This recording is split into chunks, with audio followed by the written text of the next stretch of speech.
Ladies and gentlemen, good day and welcome to SH Kelkar and Company Limited's Q1 FY22 earnings conference call. As a reminder, all participant lines will be in the listen-only mode, and there will be an opportunity for you to ask questions after the presentation concludes. Should you need assistance during the conference call, please signal an operator by pressing star then 0 on your touchtone phone. Please note that this conference is being recorded. I now hand the conference over to Mr. Anup Pujari from CDR India. Thank you, and over to you, Mr. Pujari. Thank you. Good afternoon, everyone, and thank you for joining us on SH Kelkar and Company Limited's Q1 FY 2022 earnings conference call. We have with us Mr. Kedar Vaze, Full-Time Director and Group CEO, Mr. Shrikant Mate, EVP and Group CFO, and Mr. Rohit Saraugi, EVP and Group CFO Designate of the company. We'll begin the call with opening remarks from the management, following which we'll have the forum open for a question and answer session. Before we start, I would like to point out that some statements made in today's call may be forward-looking in nature, and a disclaimer to this effect has been included in the earnings presentation shared with you earlier. I would now like to invite Kedar to make his opening remarks. Good afternoon, everyone, and thank you for joining us on our Q1 FY22 earnings call to discuss the operating and financial performance for the quarter. I trust that you and your families are safe.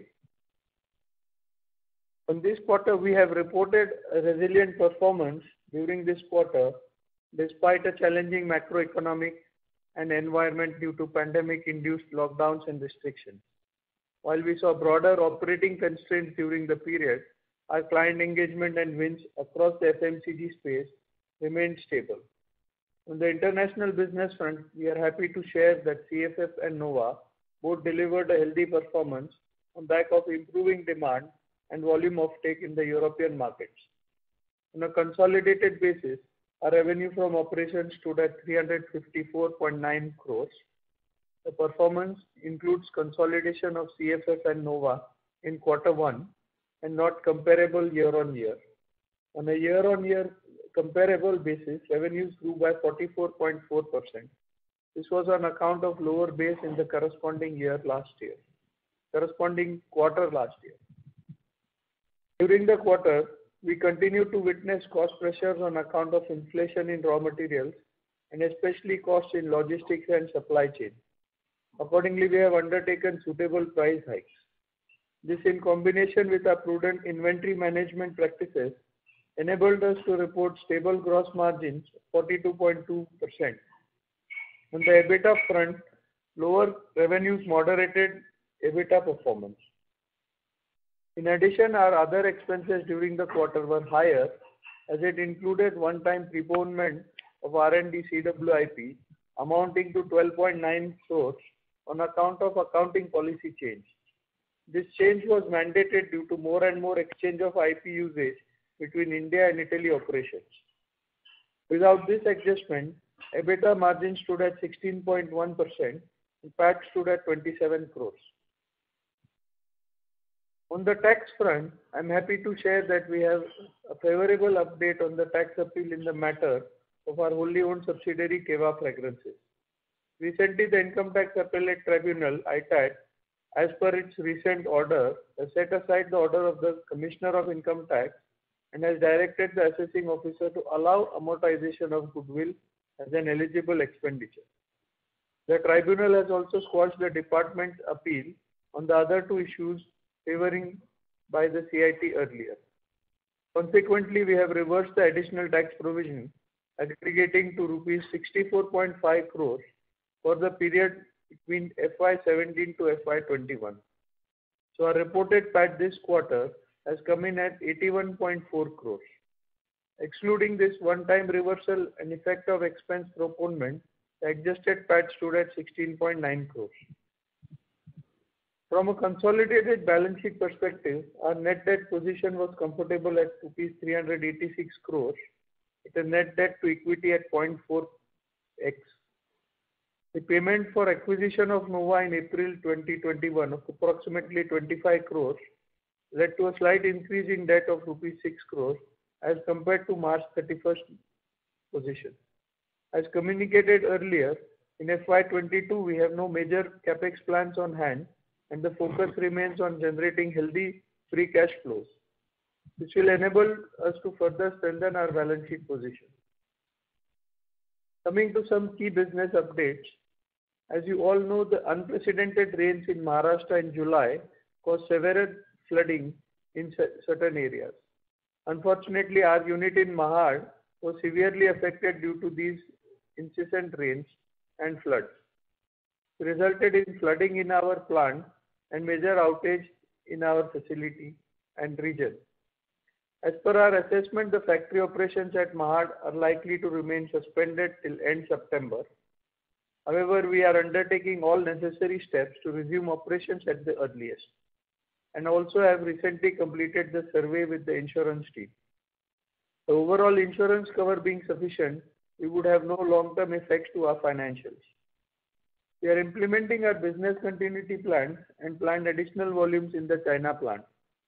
As a responsible corporate citizen, our company has also allocated rupees 75 lakhs from its CSR budget to local NGOs and government organizations for carrying out flood relief work in the affected region of Mahad. Health and safety of our employees and communities is a key focus area for us. As part of our employee welfare, we partnered with Apollo Hospital and other local hospitals for vaccination drives for protection against COVID-19 for our employees and employees' families.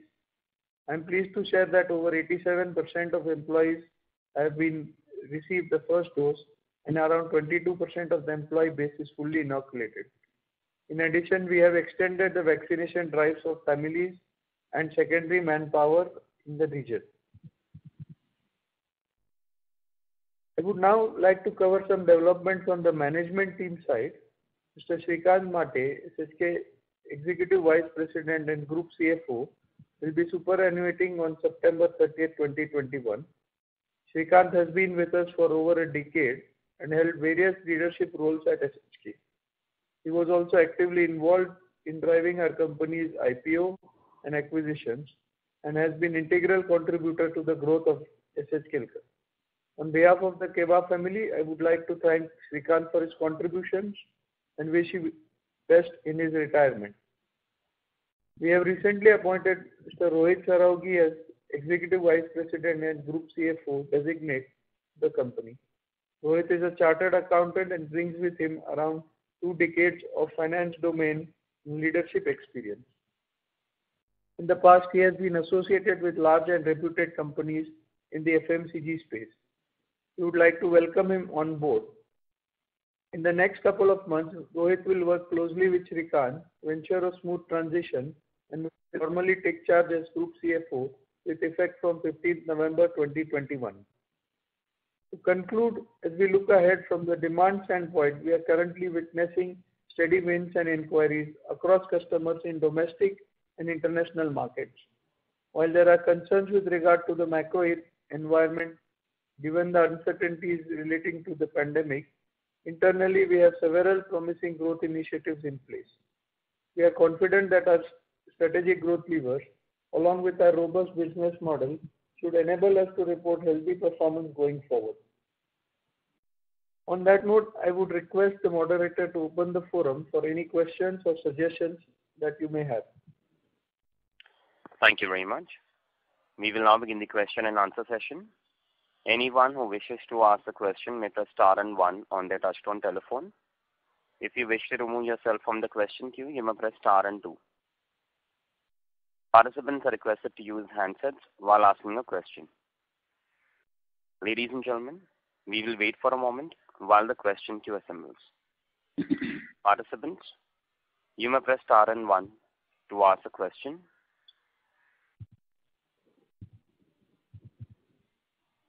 The first question is from the line of Payal Lad from Progressive Shares Brokers. Please go ahead.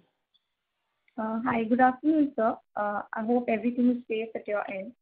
Then I have just a couple of questions that need few clarification. Firstly, I would want to know how do you see the traction in the Ayush space of late and going forward? And secondly, in terms of what kind of opportunities or market size do you foresee in the savory market, like some kind of capex which you are looking at? And one last question in terms of the company having witnessed Amazon and Flipkart orders in the natural flavor segment. So like these were on more on which side? Was it on the confectionery or the beverages side? And how big are these orders if you could quantify on the same? Thank you.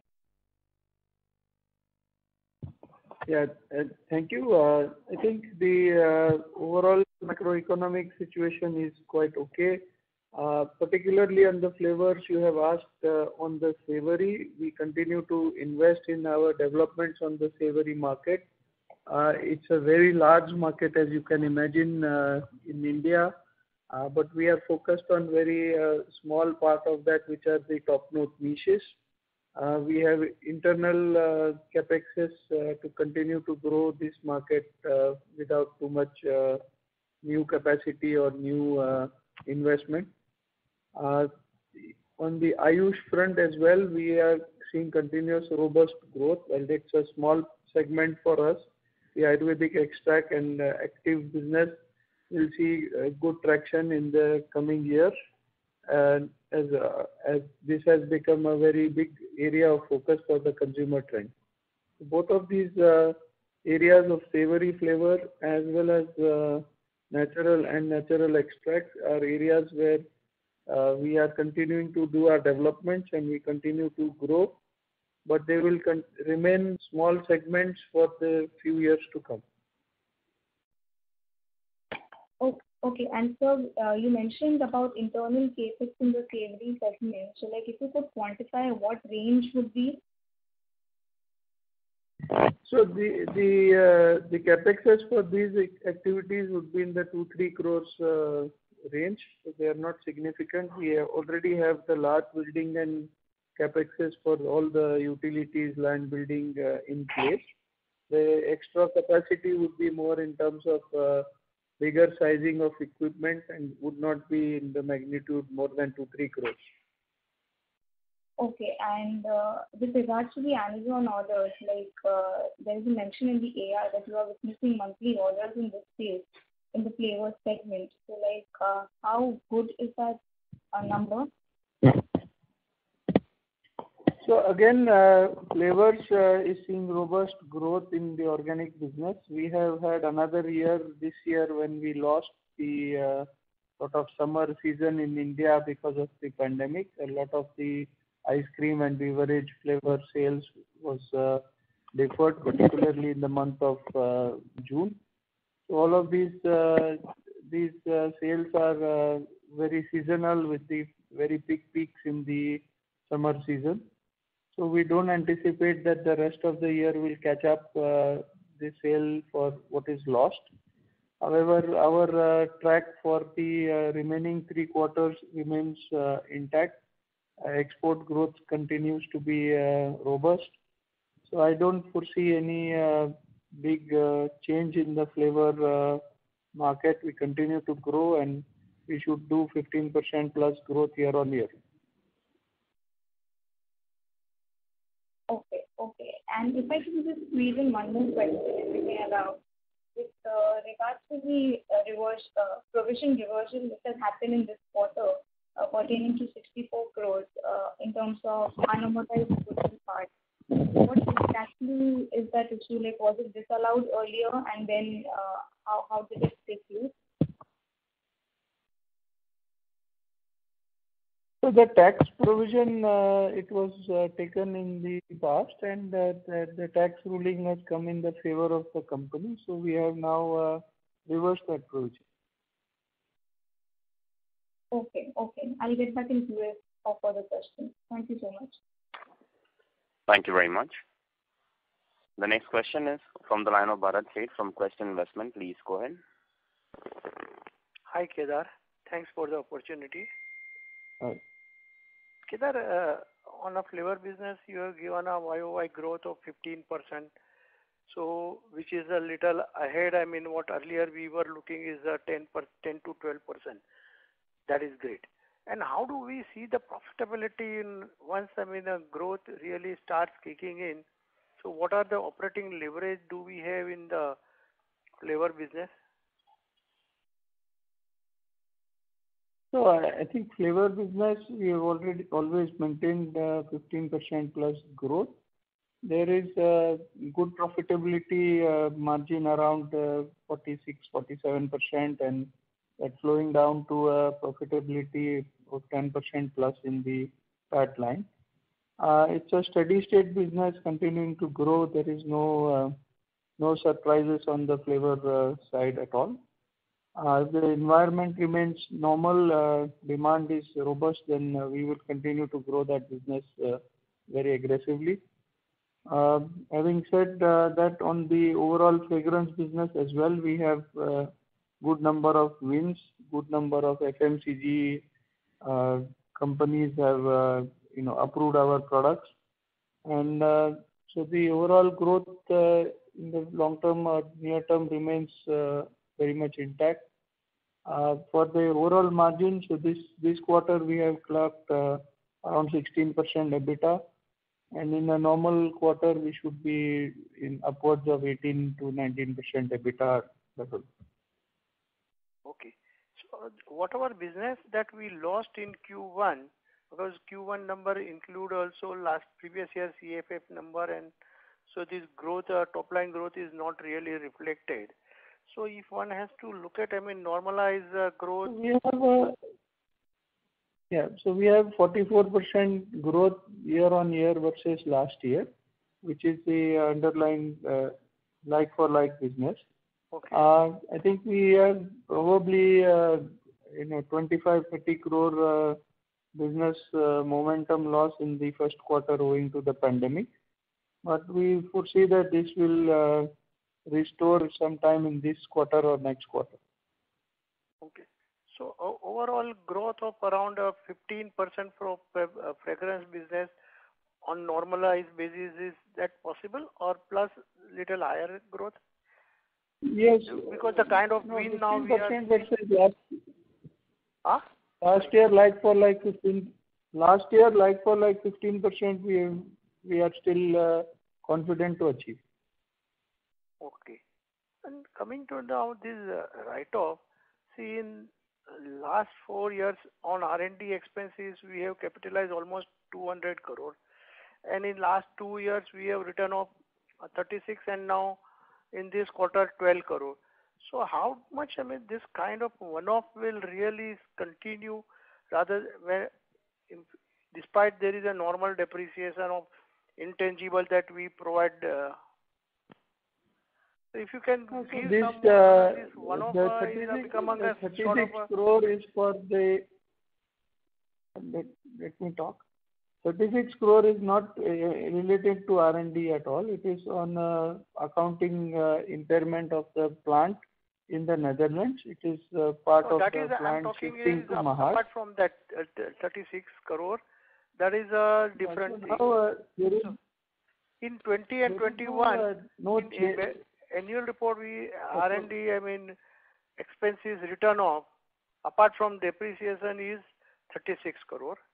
So there is, I understand. What I'm trying to say is that these R&D expenses written off is it's basically, you have the expenses which are running a project for 1 year or more with the clients, and then the expenses to that in normal situation, about 20% of the projects we will win. 80% of the projects we are not winning. This is just a normal part of the business. The reason for doing the amortization is the large projects are running over 2-3 years, and this policy was in place. Unfortunately, because of the last 2 years of this pandemic and then uncertainty, the wins, while we have won the business launches have not happened in the same manner that was normal case before. Plus, we have now our IP and formulations being used in Italy, and it is getting, so that is why we have changed the policy to expense out the entire R&D. And this 12.9 crore is not actually a write-off for a new cost. It is just expense preponement. Okay. So do we expect to continue same amount kind of a thing in remaining No, 9 so months? we have changed the policy. We have changed the policy that we will expense the R&D expense instead of capitalizing it. Okay. Okay. So going forward, you will not see any capitalization and write-off. It will directly be expensed in the quarter. So in that becomes then the normal EBITDA will be much lower than what we are guiding, or the EBITDA margin that we are guiding is. There is no impact. No, there is no impact on the EBITDA because it was already a steady state. We had write-offs and we had expense deferment in almost the same quantum. So there was no real change in the quarter-on-quarter expense. By changing to the new policy, it will just be straight expense. There will be no change or effect on the overall EBITDA percentage. So my question is now this 13 crore what we have written off in Q1. So same amount will continue for remaining 3 quarters and in future also? So we are not capitalizing anymore the R&D. We are expensing it. So every quarter we will expense the quantum that is spent in that quarter. And that will have no effect on the EBITDA because in reality we have some write-off from the previous CWIP and we have some expenses getting kept in CWIP. So that is a steady state. There will be no difference on account of the change in policy. Okay. So, and can you, give more color on the new win and how do we expect to ramp up? And second, on the Biosonic opportunity. And third, this new win, whether any multinational FMCG is there or not?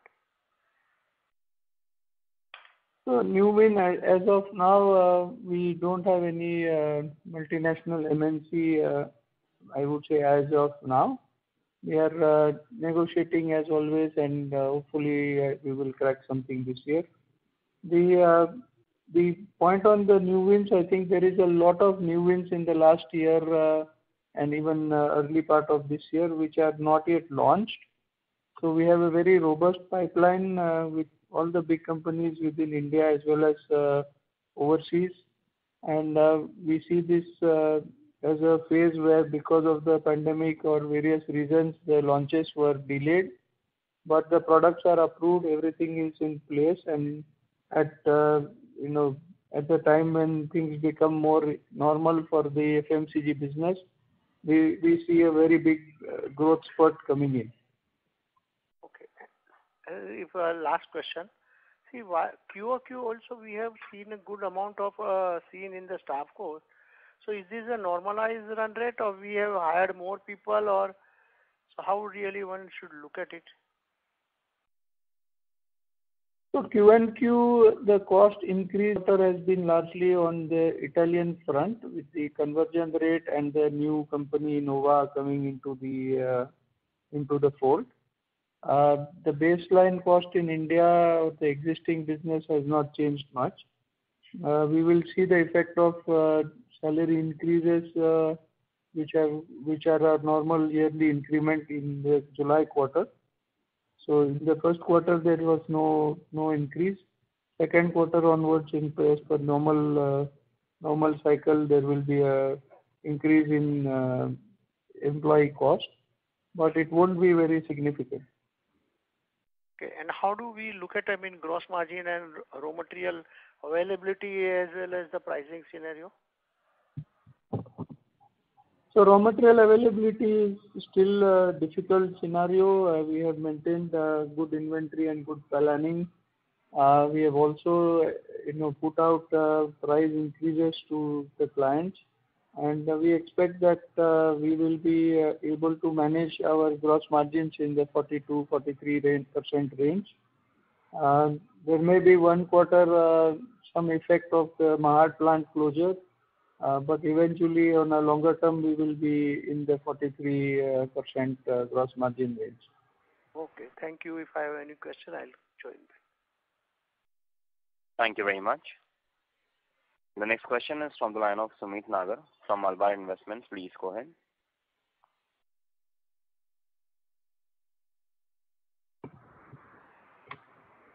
Sumit Nagar, may I request you to go ahead with your question, please?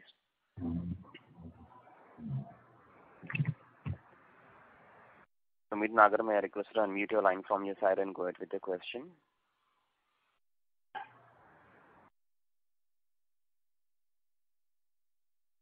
Sumit Nagar, can you hear us? We do no response. We move on to the next participant. The next question is from the line of Deepak Poddar from Sapphire Capital Partners. Please go ahead. Yeah, thank you very much, sir. Sir, I just wanted to understand, you mentioned about the raw material availability in a difficult scenario. So how do you see that impacting your EBITDA margin going forward? Yeah. No, so I think we have had some effect in the flavors in the last quarter and in the fragrances to some extent in this quarter on our margin. But we don't foresee any big effect on the margins or EBITDA, and we will be able to pass on some of these costs to the clients and maintain our margins in EBITDA percentage. So this year our target has been in the range of 19 to 20% EBITDA margin. So that remain intact? That's correct. That's it from my side. Thank you very much. All the very best. Thank you very much. The next question is from the line of Rohit Ohri from Progressive Shares. Please go ahead. Hi, sir. This question is from the annual report. The annual report is saying that you're looking at an ambitious target of around $1 billion, which is from the global business by the end of decade. So this translates into around 18 to 22% growth rate. So how do you intend to achieve this? Are you looking at some more acquisitions, or are you looking at some joint ventures that might come in future?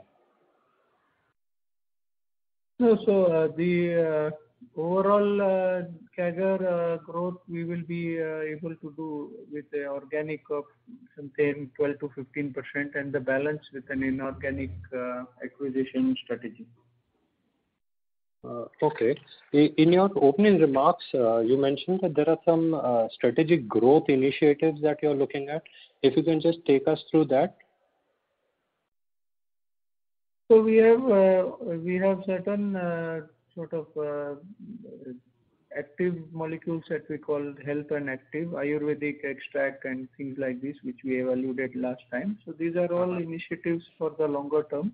These will drive growth on a very big quantum, although it is in the nascent stage as of now. Okay. So my last question is, the promoter group has created a pledge, and can you just take us through that, the reason for that, if you would like to share? No, so we have created the pledge just as like a OD line for any emergencies. There are obviously family members within the promoters who are who have various stages of their life. So there are expected expenses towards buying house, towards other education and other expenses. So we are keeping this as a pledge to keep a line available for any kind of family expenses. Okay, so by when do you think you can reverse this? Any timeline that you have in mind? Maybe a year and a half, 2 years? No, we don't have any timeline for this reversal. Normally, we have every year sufficient dividend payouts, and that takes care of all the family expenses. This year, given the pandemic second round, and we may be in a situation with the uncertainty, it is difficult to estimate what would have been or what would be the dividend payout, and it was just an action to make sure that we have some liquidity in the family. I am also traveling. I am in the European continent at the moment. And given the pandemic and uncertainty, this was the fastest way to draw the line, and we have taken it.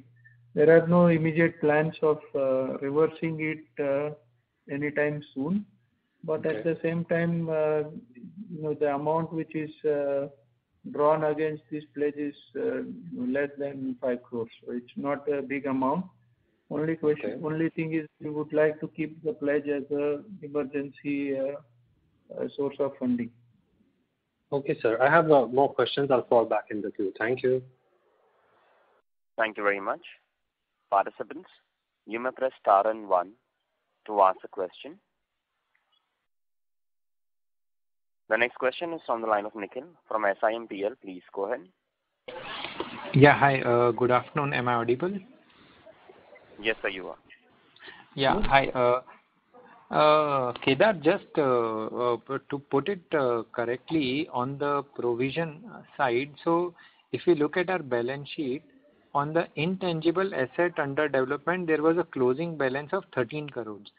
So this write-off of 12.9 crore which we have taken is we've completely removed the intangible assets from the balance sheet. Would that be the right understanding? Right. And That's the right. margin okay, and margin impact you are saying is not there because we were taking a write-off of 11 crores in the P&L every year, which was against these R&D projects, which now get subsumed as the R&D expenses. That's right. Okay. So it was almost 12 crore of capitalization and 12 crore of expense from CWIP was the trend for the last year and a half because of the pandemic. So we decided we just go to a simple expenses model, especially since the utilization of this IP in Europe, in Italian operations also is there. It becomes difficult to quantify the revenue versus the capitalization. So we decided to abandon this capitalization and go to a 100% expense model. Okay. So just one clarity. So these R&D projects you mentioned are projects we run with the clients, and because these either the win rate is not happening or the product does not get launched, we have to take a write-off. So is the timeline of these projects generally less than 1 year, 6 months, that kind of? And are these projects only specific to clients? Because my understanding was that we develop products which can be sold across clients. So just if you can help me understand this part. So the CWIP policy was specific to clients and specific for new molecule IP.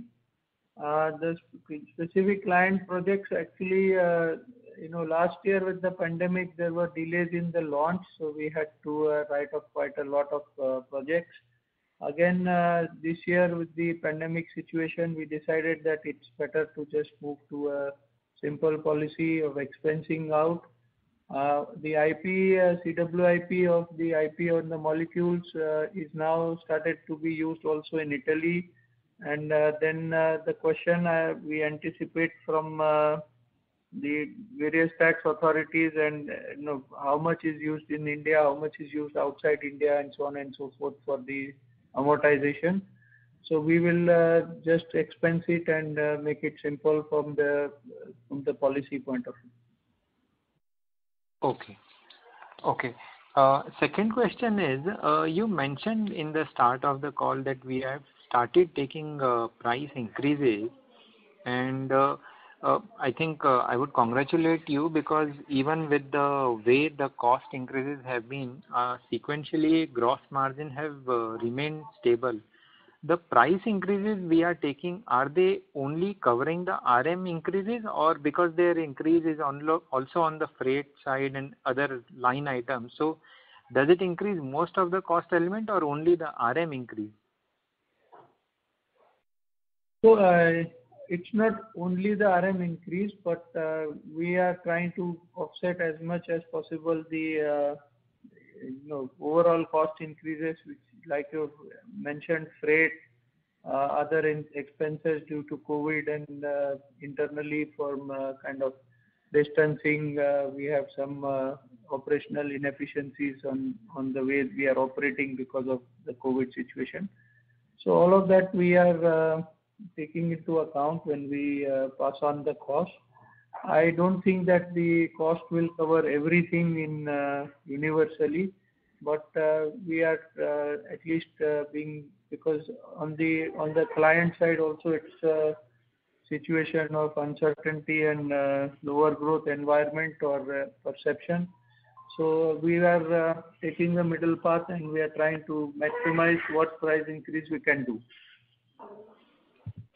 Okay. And last question, on the CFF, when we had acquired, what I understand that CFF had a good and very strong fine fragrance customer base. Are we able to leverage out with the sales market in Middle East or Southeast Asia or India? Are we getting any success, or if you can just help me on the business development? And secondly, there was this molecule which we had in license last quarter, which we were the sole seller. So any updates on those projects? How are they improving or going about? So I think Southeast Asia, we are working on the developments. There are good connections with the clients. But at the moment, Southeast Asia is also in the epicenter of the pandemic. There is, more and more difficult situation, particularly in Indonesia and some other countries. So we have seen that it's not anywhere near normal at the moment. So there the projects in terms of approved and so on and so forth are not getting launched. We will wait till the things normalize. So I think in the regions we are operating, Southeast Asia at the moment is the region which is most affected by the pandemic, whereas the Middle East, India and European regions have now come out or are towards the outlook is improving. Southeast Asia, the outlook is still in the negative phase of the pandemic. And we continue to work. We have our center and there is good interaction with the clients. But the overall expectation for us for the product launches particularly, it's not going to happen at least in the coming quarter. Okay, fine. I'll come back in the queue. Thanks. Thank you. Participants, you may press star and 1 to ask a question. Ladies and gentlemen, you may press star and 1 to ask a question. The next question is from the line of Deep Paul, an individual investor. Please go ahead. Yeah, hi Kedar. Thanks for the opportunity. As we know that last quarter it was challenging on the collection front, so the receivables days has deteriorated. But even if we look from the last decade, it has inched up from 70, 80 days till now hovering around 100. So if you can give a color or clarity how we can see the receivable days over in the near future, because for most of the other FMCG suppliers it's around 60 days. So is it too aspirational to think that we can move to that direction? No, I think if you look at the domestic versus export, it is actually in domestic very close to the 60 days mark. When we go to the export, we have about 120 days of normal, many clients in the 120-day payment cycles. So collections of 100 is actually a blended average between domestic and export. So when we look at it and you see the kind of average going up, it's not that the collections intensity has been lesser than what it was in the past. It is actually more reflection that more amount of our sales is in exports. Okay. So can't we reduce the receivable days for the exports, or it's the industry trend? Actually, particularly in the Middle East and other countries where there is competition from the European suppliers, they are quite okay to give long payment terms because there is almost zero interest rates in their countries. With that competition, we are needing to have a higher payment cycle than what is in the domestic market. Okay, thanks. And then my next question is regarding the inventory turnover. So our inventory is quite large, so around 45% of sales, or currently we are holding 500 CR. So are there any opportunity, or are we having any strategy in plan to reduce the intensity of the by prudent? We know that we have prudent inventory management. Still, if we can rope in top consulting firms and leverage the latest trends which are happening over last decade, like data science or artificial intelligence, to bring in more efficiency into the inventory management. So are there any thoughts around this or any plans currently in pipeline? So we have a team of analytical and, like you say, artificial intelligence working on this problem at the moment.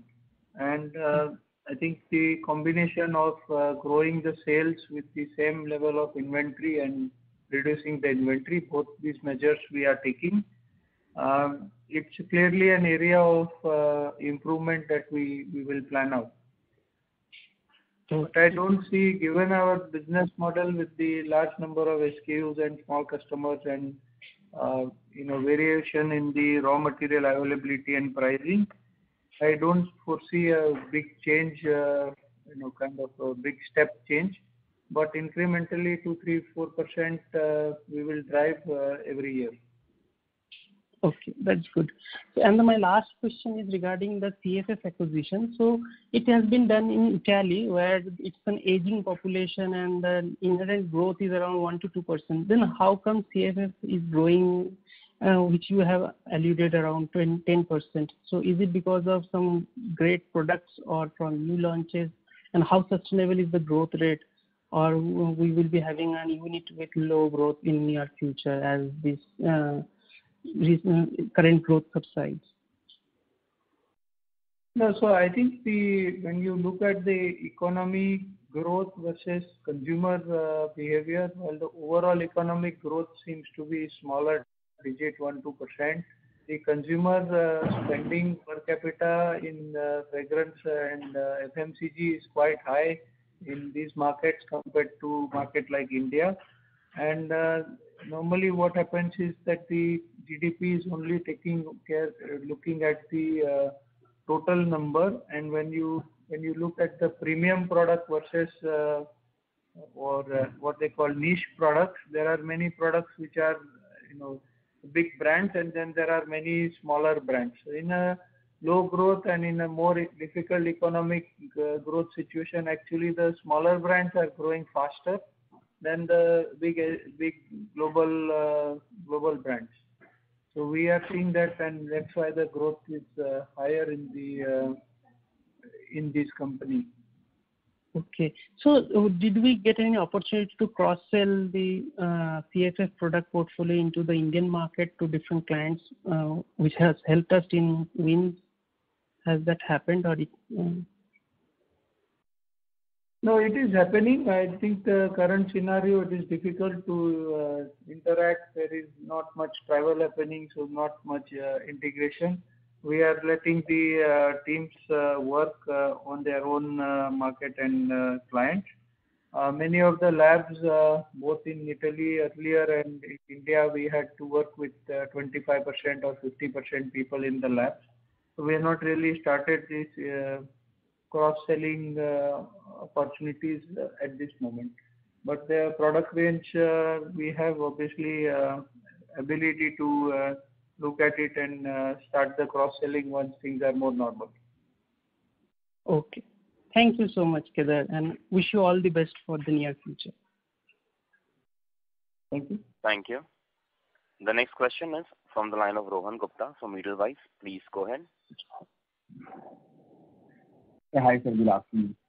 So a couple of questions from my side. So one is the clarification which you mentioned on EBITDA margin. Despite a very muted margin in the current quarter on a company level, almost a 12%, you still guided for 18 to 19% margin for full year. Just wanted to understand if the rest of the quarter you are expecting the margin expansion, or the for full year margin of 18 to 19%, that will also compensate for the loss of the current quarter? We expect that the future quarters should compensate to the extent of this quarter. Without the one-off adjustment, we are at 16% EBITDA margin, and we will definitely be in a full year basis closer to the 19-20%. Okay, so even this 16% margin will be compensated. So for full year, we are still confident about 19 to 20% margin. That's right. Okay, that's helpful. So second question is on this. Growth levers are in place. We hope that the second half of the year will be a normal year in India particularly, and that should see us doing strong growth in this quarter. But sir, we are still living in a pandemic environment, as you rightly mentioned, that the southeastern market right now are witnessing the more effect of pandemic, and there is an epicenter now. And second, the raw material prices continues to remain volatile. So uncertainty is still not over, but you are still, despite the uncertainty, are confident that second half of the year will see a significant improvement in revenue, not only just in revenues but also in margins. That's what I just wanted to say. What gives us good confidence is also what has happened last year. So we had the similar situation, even much worse situation in the first quarter, and then the markets and business has rebounded in the rest of the year. I anticipate a very similar year this year. Okay. Sir, second question is on your more comment on CSF and Nova performance. So a couple of doubts there. So your CSF and Nova performance still talks about some kind of contract manufacturing revenue of roughly 23 crores for the current quarter. While the EBITDA performance or the gross profit from contract manufacturing is minuscule, on close to just 2.6 crores. So that gives even just margin of close to just only maybe 11%. Just want if you can clarify more what is this contract manufacturing business is, and to whom we are doing this, and how the growth opportunities are there, and what kind of margins one should be looking in this business. So the contract manufacturing is basically to large global FMCG companies. We provide fragrance by manufacturing on contract basis. This is largely a capacity filling exercise, and it has a low gross margin of about 10%. But it is a large volume kind of takes care of the operational costs.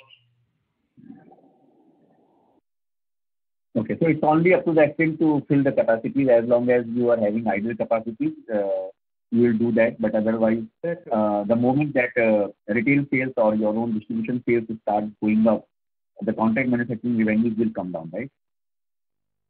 That's right. So if you look at the historical context, the contract manufacturing was something like 14 million euros, and our own business in CFF was something 5 million euros. Now we have reached excess of 16 million euros for our own business, and contract manufacturing still remains around the 15 million euros. So it's expected that this portfolio we will start to utilize more and more for our own customers and reduce the contract manufacturing over the next 5 years. Sir, another question more on the strategic in nature, and just wanted to understand how do you see that the post-pandemic era has changed the business profile of Teva and for our company, Kelkar, in terms of global companies are looking for the China plus one strategy. That is one. Second, the FMCG-led business model has changed a lot. People are looking more of the contract manufacturing and outsourcing, where probably we fit into that business. So, and also the acquisition-led opportunities for our company. So how do you see that that the post-pandemic era has helped as a Kelkar, or the business profile of the company has changed? Do you see that over the next 2 to 3 years there is a significant amount of business or growth opportunities are going to flow for our company? So I think the pandemic era, as you call it, post-pandemic, there are clearly consumer behavior changes. So there is a new type of brands, the e-commerce brands and some of the niche brands that either very bulk sale volume packs with value for money proposition, or pamper yourself proposition with very good fragrances and very high premium products. So this trend is coming in globally. I think part of it is also in India, where people are willing to spend that extra money on e-commerce or luxury products. So this is the trend. The pandemic has only made, I would say, hastened the trend. So there is nothing which is completely new. We were tracking these trends and behavior and in consumer expectations. And the pandemic, if anything, has only made it faster, which is beneficial for us in terms of the overall growth. We are more and more focused on the regional and local brands, and specifically brands tailored to the niche. So we benefit from this in the long-term growth. In the short term, seen actually even prior to the pandemic, at the time of the GST demonetization, we have already seen some of the smaller clients degrow. So we have not additional effect on that with the pandemic, but yes, the smaller clients which have their products being sold through the normal bazaars in the local trade, they have seen less footfall, less people, and less normal business, so their business has been lower. But that is actually an effect which is already factored in our base for last year or for this year. So I think we will continue to grow, and in the pandemic, if anything, has accelerated the growth towards our clients or our potential clients. And sir, over a medium especially very good, very important in terms of the European companies that we have taken in Italy. We see that huge amount of traction on the regional brands and Italian local brands and niche high-end products, which is helping us continue to grow even during the pandemic. And so over a medium term, do you see that the growth for the company will be more driven by the acquisitions? You already have a very healthy balance sheet right now. So there is a potential to leverage your balance sheet, and you're already generating strong cash flows, and the margin goes to 19-20%, other cash flows will improve. I couldn't hear the last part of the question, but on acquisition, there is a clear strategy to acquire and put strategic bolt-on companies which can help the group to grow faster. Our objective, any acquisition, is not to grow through the acquisition. Acquisition which itself does not grow or is not growing or not really begin to doing something. But our acquisition strategy, we are looking to add geography or customer base of growing customers, which we expect that in the future will continue to grow at a double-digit CAGR. So the only way to look at acquisition will be, or only reason to look at acquisition will be mainly to get for the customer acquisition, right? So customer geography, if there is some technology specific thing, we can look at it. Primarily, it is a strategic objective. It will not be too much tactical unless it fits in the overall strategy. We will not do any acquisition. Okay, sir. Thank you. Thank you very much. Thank you very much. The next question is from the line of Dixit Mittal from LIC Mutual Fund. Please go ahead. Yes, sir. So my question is on this disruption in Mahad. So you mentioned that the plant will remain closed for the most part of this quarter. So will that have any impact on our maybe full year or this quarterly numbers, or do you have enough inventories to take care of So we have, there will be obviously some effect on the supply because of the closure of the plant. We have enough inventories to manage the current contracts. We may be unable to take some new sales orders in this period for 1 or 2 months, but we will try to compensate this in the remaining 2 quarters of the year, using also additional capacity from China. So there will be effect of either some loss of revenue or some loss in gross margin, since we will have to buy at a higher cost from a Chinese plant and then sell to the old contracts. So there may be some cost in terms of gross margin erosion or revenue erosion.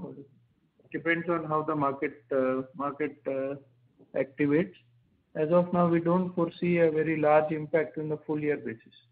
This quarter, obviously, there will be impact, but on a full year basis, we don't see any major impact, as we can recover some of the lost volume in the next quarter. Thank you, sir. Thank you very much. The next question is from the line of Nikhil Upadhyay from Securities Investment Management. Please go ahead. Hi. Thanks for the follow-up. Just one question. You mentioned in the earlier statement the amount of loss of sales which we had to bear because of the lockdown in 1Q. So if you can just help me with the number, or if you have not shared, what would be the approximate you think the business loss we would have because of lockdown? I think 40 crore is ballpark number of loss due to lockdown. Okay. Thanks a lot, sir.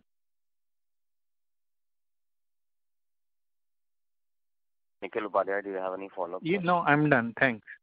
Okay. Thank you. The next question is from the line of Vedansh Agarwal from Premium Brokers Limited. Please go ahead. Hello.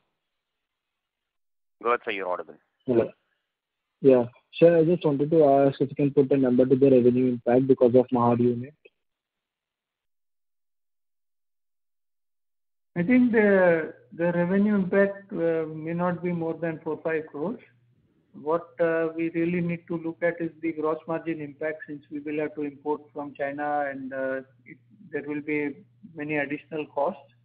But the overall revenue impact will not be more than 4-5 crores for this quarter in terms of Mahad stoppage. Our annual business is ballpark 100 crores, so 25 crore is the expected revenue from this operation in this quarter. I think 4-5 crores will be the loss. The balance will get compensated through the stock in the other locations. If there are no other surprises in Mahad subsequently, I think we will be quite okay. Sir, there is a container. So is it impacting our exports? Is it expected to impact exports in the coming quarters? In this quarter, there will be some effect, I think, but not significant. I think the overall, we are covered in our BCP with stock locations elsewhere and finished good stocks in various parts of the world. If we are up and running in, say, second week of September and we start the production, I think there may not be too much loss in the overall view. We will be down to almost nil stock in the buffer warehouses, and we will need to build that up with our China additional capacity. Thank you, sir. That's it from my side. Thank you. Next question is from the line of Naushad Chaudhary from Systematics Group. Please go ahead. Hi, thanks for the opportunity. Just a clarification on some balance sheet part. If I look at on our balance sheet, we work on around 60 to 70 days of raw material inventory plus around 20 to 25 days of the finished good inventory, which keeps our working capital cycle a little elevated. So I was just wondering if there is an scope for improvement in these two parts, especially on the working cap, on the raw material inventory side. And has there been any change in last 3-4 years in terms of availability of these raw material, especially in domestic market? Can you touch upon these 2 points? Yeah. So if you see the availability issue and you go back a little bit in the history, we have brought down the inventory levels, and we have had a couple of quarters where we got hit with the force majeure in the past. I don't see that there is a very big scope of reducing the overall inventory from 60 days downwards on the raw material side. And our objective is to continue to increase the sales on the same inventory. So while the inventory absolute number, it is what remains, we will increase our turnover related to the same absolute number, since we can then replenish faster model. But our holding of current inventory, I think we will manage or we will need to maintain somewhat this level of magnitude of inventory, and then we will continue to increase our sales. Already alluded earlier that export optimization is something which we will do, but it's not a major change in the policy. Okay. And the primary reason for this elevated raw material inventory is because of the unavailability and seasonality in some of the key raw materials. Is that the reason, or is there something else that business is required to have this? Yeah, there is a seasonality one part. The other part is in our business model, we are trying to manage the cost and selling price. So there is a gap of between 3 to 4 months of any increase in raw material side or any specific increase. So we like to pass it on to our customers with sufficient time, so we don't end up with unexposed inventory shock for us that we have suffered in the past. Okay, so we try to balance the gap between the contract price revision versus the inventory purchased. So we try to sell the next 6 months of sales basically with inventory in hand and few contracts supplies in hand, so that there is no sudden change in the margins or sudden change in the expectations from the client side. We need sufficient time to negotiate any price increases with the clients. Okay, and in terms of our receivables, there is a slight stretch in last 2-3 years. There's a slight stretch on receivable side also. So, is there any differences in terms of credit given to the clients in domestic market versus export market? Because in the same period, the export revenue has gone up. I was just wondering, is that the reason which is stretching our receivable? Export market is 120 days and average collection or average pricing, and in domestic market is around 60 days. So anything between 60 and 120 days is normal depending on the product. Okay. So for 120 days, do we enjoy better margin versus domestic?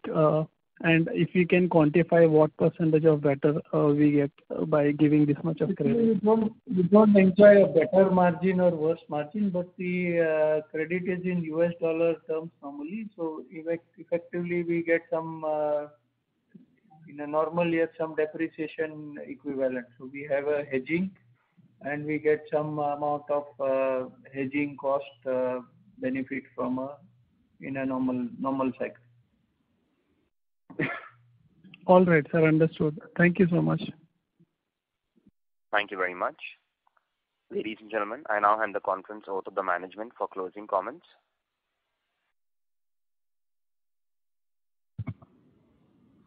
Thank you. I hope we have been able to answer your questions satisfactorily. Should you need any further clarifications or would like to know more about the company, please feel free to contact our team for CDR India Thank you once again for taking the time to join us on this call. Thank you very much. On behalf of SH Kelkar and Company Limited, that concludes this conference. Thank you for joining us. You may now disconnect your lines. Thank you.